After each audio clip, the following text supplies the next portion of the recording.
Sekarang kita melihat ke Papua sebentar, di mana sejak dipilihnya Biden sudah kita ingatkan, hati-hati sama Partai Demokrat dan strategi mereka menggoyang target country. Takutnya Papua ditarget. Komentar ini hanya analisa menanggapi berita kelompok bersenjata menyerang sehingga ada petinggi militer negara Jenderal Bintang 1 yang jadi korban. Hal ini serius, merupakan hal yang harus diperhatikan. Jangan sampai kita menganggap Menteri Pertahanannya tidak perform lagi setelah peristiwa pecah tiganya kapal Nanggala 402. Sementara beliau calon kuat presiden 2024 loh. Sungguh, kita melihat kedaulatan Papua dan kedaulatan Nusantaranya. Salah satu aset negara Indonesia yang besar adalah Papua. Namun saat ini Papua yang sudah bergabung sejak tahun 60-an, di mana sebelumnya 20 tahunan Pak Karno, Bapak Bangsa berjuang membebaskan Papua dari tangan Belanda. Akhirnya berhasil di tahun 60-an. Strategi yang dipakai Pak Karno waktu itu adalah diplomasi. Pak Karno memang jagonya dalam diplomasi luar negeri. Beliau menggunakan strategi perang asimetri. Sekarang menjadi mengerti kan kenapa Newman menggunakan Department of War, karena meniru strateginya Pak Karno. Perang asimetri adalah bentuk perang yang tidak serupa. Misalnya dalam perang konvensional yang menggunakan senjata, tidak perlu dijawab dengan senjata juga secara frontal, bisa dilawan dengan bentuk perang lain, yaitu perang diplomasi. Kembali ke Papua saat ini, ada OPM atau ULMWP, sebuah organisasi yang ingin Papua lepas dari Indonesia, yang saat ini kurang dipelajari kekuatannya oleh pejabat di Indonesia. ULMWP tidak perang senjata, tetapi membangun diplomasi ke Eropa dan Afrika, juga ke kawasan Melanesia, termasuk ke PBB. Baik, kita rincikan sedikit tentang Melanesia. Ada 5 provinsi saudara kita di Indonesia yang rasnya Melanesia, seperti wilayah NTB, NTT, Flores, Maluku, Papua, sama dengan Papua Nugini, Fiji, Vanuatu, Nauru, Kepulauan Solomon, dan lain sebagainya. ULMWP, United Liberation Movement of West Papua, ini mepet secara kultural, ras, dan diplomasi ke negara Melanesia. Saya cukup tahu wilayah itu semua karena lama beredar di sana atas nama informasi. Saat ini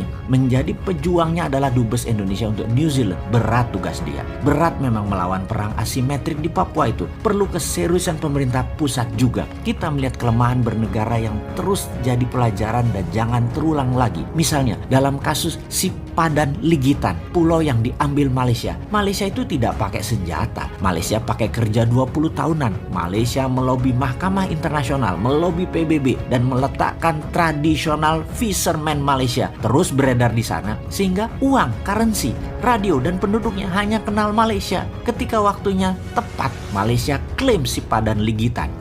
Hilang wilayah itu dari peta nasional Indonesia. Itulah perang asimetrik. Di Papua saat ini selalu ada instability, dan instability itu adalah warfare strategi. Dan ini semua harus distrategikan. Jangan naif bernegara. Hati-hati dengan Papua. Sulit memang kalau memandang dari sisi yang berbeda. Si Sontoloyo ini menjadi seakan-akan selalu salah dan selalu kalah. Padahal ini mau mengingatkan. Mengambil Freeport misalnya, atas nama nasionalisme dulunya terlihat pahlawan, namun resikonya sama sekali tidak diperhitungkan. Seakan-akan semua semulus pantat bayi. Gak ada masalah. Bos. Capek deh kalau ngomong urusan beginian dengan beda generasi. Mengambil Freeport ada banyak sisi melihatnya, dan tidak ada satupun yang menguntungkan.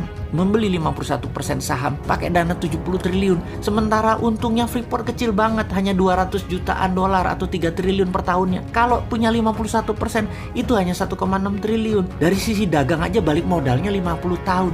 Geblek bener deh konsep bisnis di otaknya untuk mengambil Freeport dengan cara kemarin loh ya. Atau dari sisi manajemen deh, ternyata tetap McMoran yang kelola walaupun sahamnya 49% atau minoritas. Tetap yang 51% tidak berdaulat. Ingat ya, Freeport itu outputnya atau hasilnya hanya koper konsentrat, bukan gold. Kemudian koper konsentratnya dikirim ke 3 lokasi, ke Jepang, Spanyol, dan Gresik. Yang di Gresik hasilnya apa? Bukan emas juga, masih anoda slime. Jadi mereka berusaha untuk tidak buat finish product yang pure gold 99,99%. Anoda slime-nya dikeluarkan lagi, jadi pajak negara dapatnya kecil. Dia kali sudah 6 presiden sampai saat ini nggak nyadar juga. Dasar old mind. Kesel banget deh gua urusan beginian. Kita kembali ke Amerika saja dulu deh. Biden dan timnya di belakangnya yang solid serta punya pengalaman bernegara yang panjang, maka ada jabatan strategis Dan itu bukan menteri yang dipilih di awal, tetapi jabatan siapa memimpin lembaga intelijen seperti NSI, FBI, DIA, dan CIA. Selain pejabat utamanya, maka deputi-deputinya ditempatkan dulu orang-orang yang akan dipakai untuk menaklukkan dunia. Maka mata panah Bosman pribadi adalah seorang yang bernama Michael Morrell sebagai wakil direktur CIA. Dia adalah orang lama yang sangat loyal kepada Clinton, Obama, juga Biden. Kita lompat sebentar untuk mengingatkan who the hell is Morrell. Ada sebuah undang-undang yang dibuat oleh Partai Demokrat di zaman Obama yang dikawal oleh Michael Morrell dulu dan timnya. Yang harus kita awasi dari sisi Indonesia adalah mereka mengusulkan Undang-Undang Foreign Relation Authorization Act yang spesifik membahas tentang Papua. Hati-hati ini buat Indonesia. Lalu CIA di zaman Michael Morrell masih muda adalah pendukung gerakan Kosovo Liberation Army, yang kemudian gerakan tersebut berhasil mendirikan sebuah negara baru bernama Kosovo. Sekali lagi, hati-hati dengan Partai Demokratnya Amerika. Pak SBY sudah merasakannya dengan banyak bom meletus waktu itu.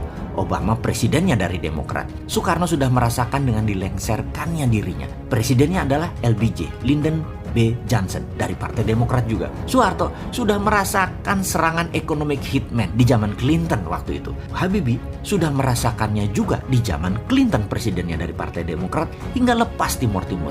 Operasi CIA selalu dimainkan oleh mereka.